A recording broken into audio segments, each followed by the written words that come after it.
Christian.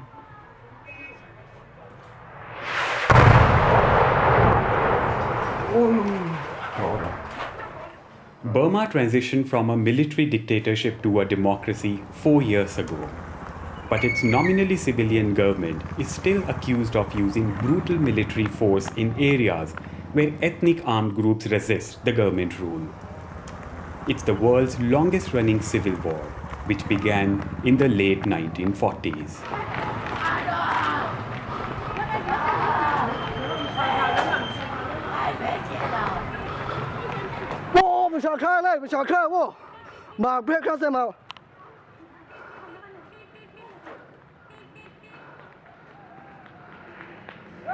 The government claims it wants to end the civil war peacefully.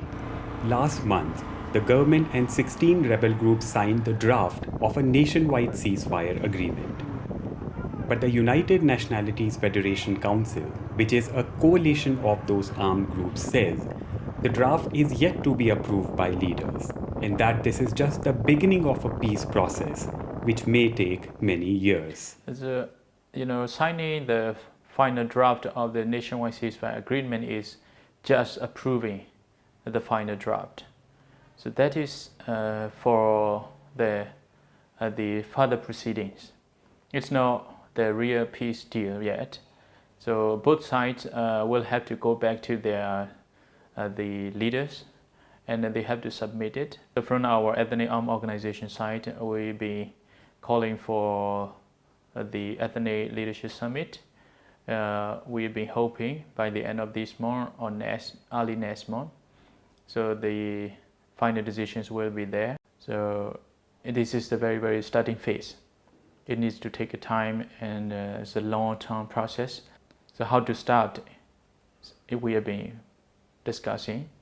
We've been dealing the compromises solutions and the compromise negotiated settlement. So different items still remains to be fulfilled.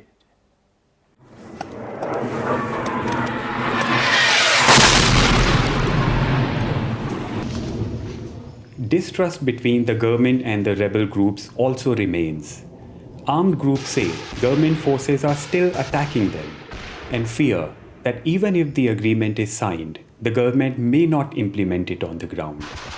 Therefore, the rebel groups are seeking international involvement in the peace process. If they really want peace, they must stop against the ethnic nationalities forces. So without the international involvement, so it could not be able to fulfill the agreement. In our draft text, we proposed the 7 countries that to have witnesses in our the agreement: China, India, Thailand from the region, and Japan, and UK, US, and Norway. From their side, they are very, very reluctant to have the Western countries.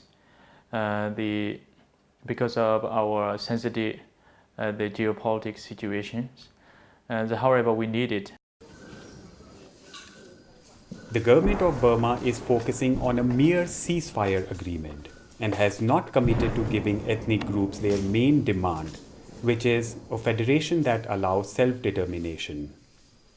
The draft agreement merely lays down a procedure for a political dialogue, but armed groups say their demand is non-negotiable. So all the different ethnic nationalities have their own different history. So federation will be based on the self-determination and the national equality and the democracy. Armed groups see an agenda behind the government's hurry to sign a nationwide ceasefire agreement, which comes just months before the national election is due. Yet, they are hopeful that peace is possible. The peace is for their legacy. From my view, in their reign, they would like to achieve the peace. So peace deal will promote their rule as well. And at the same time, it is a good tool for the electoral campaigns. On the other hand, so they are also suffering from these kind of instabilities and armed conflicts. That's why they need a peace and the stability in the country. We've been also hoping to be able to end the civil war. So our country is, as you know, is alluvial land and the very wild and the very, very profitable. It's a promised land. However, people are suffering from the bitterness and the civil wars. So it shouldn't be happened. If we could be able to solve the fundamental problem of the political issues by political means, it will be leading towards our development in the nation building.